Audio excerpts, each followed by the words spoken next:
Hello दोस्तों, नमस्कार। मैं हूं डीके और आप सभी दोस्तों का डीके क्लासेस में स्वागत है।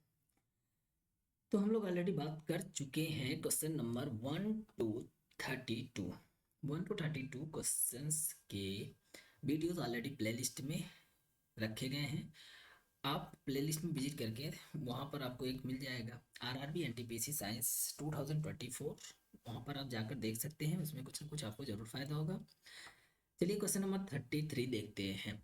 घाव के स्थान पर श्वेत रुधिराणु किस विधि से एकत्रित हो जाते हैं? क्वेश्चन है, घाव के स्थान पर श्वेत रुधिराणु किस विधि से एकत्रित हो जाते हैं? और ऑप्शंस हैं होम्योस्टैसिस, होम्योस्टैसिस, भक्षण, ये दोनों, कणिका पारण। ठीक है, तो इनमें से आंसर क्या हो जाएगा? तो आंसर हो जाएगा डी, यानी कणिका पारण। अब ये सब है क्या? चलिए इसके बारे में हम थोड़ा सा समझ लेते हैं।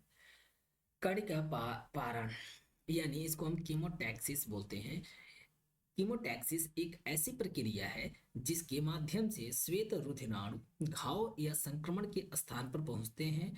जब शरीर में कहीं घाव या संक्रमण होता है तो उस स्थान पर विशेष रासायनिक पदार्थ उत्सर्जित होते हैं जो श्वेत रक्त कणिकाओं को आकर्षित करते हैं।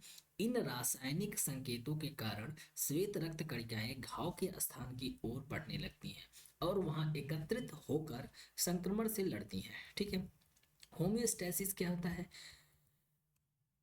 एक ऐसी प्रक्रिया है जिसमें जीव अपने आंतरिक वातावरण जैसे शरीर का तापमान, रक्तचाप, पीएच स्तर और अन्य शारीरिक अवस्थाएं को एक स्थिर और संतुलित स्थिति में बनाए रखता है, भले ही बाहरी वातावरण में परिवर्तन होते रहे। यह शरीर की विभिन्न प्रक्रियाओं का समन्वय करता है ताकि सभी अंग और कोशिकाएं अपने सही ढंग से काम कर सकें। उदाहरण के लिए अगर हम इसके लिए उदाहरण थोड़ा देख लें, क्या क्या है। जब शरीर का तापमान बढ़ता है तो पसीना आना शुरू हो जाता है ताकि शरीर ठंडा हो सके। रक्त में ग्लूकोज का स्तर कम होने पर शरीर भूख का संकेत भेजता है और भोजन करने से ग्लूकोज का स्तर संतुलित होता है।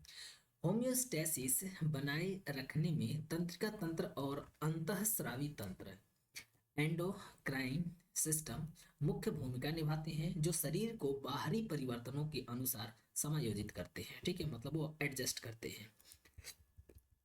जीव विज्ञान में भक्षण एक ऐसी प्रक्रिया है, यानी जो फैगोसाइटोसिस है, वो एक ऐसी प्रक्रिया है जिसमें एक कोशिका विशेष रूप से श्वेत रक्त कणिकाएं, मतलब WBC, व्हाइट ब्लड सेल्स, ठीक है, अपने चारों ओर किसी ठोस कण को घेर कर उसे अपने भीतर ले लेती हैं और नष्ट कर देती हैं। इस प्रक्रिया का उद्देश्य हानिकारक बैक्टीरिया, मृत कोशिकाएं और अन्य अवांछित कणों को शरीर से हटाना होता है। भक्षण प्रक्रिया में अब भक्षण प्रक्रिया में क्या क्या होता है, थोड़े से इसके बारे में देख लेते हैं। तो कोशिका हानिकारक कण की पहचान करती है, कोशिका की झिल्ली उस कण को घेर लेती है और उसे एक वेसिकल यानी छोटे थैले में बंद कर लेती है।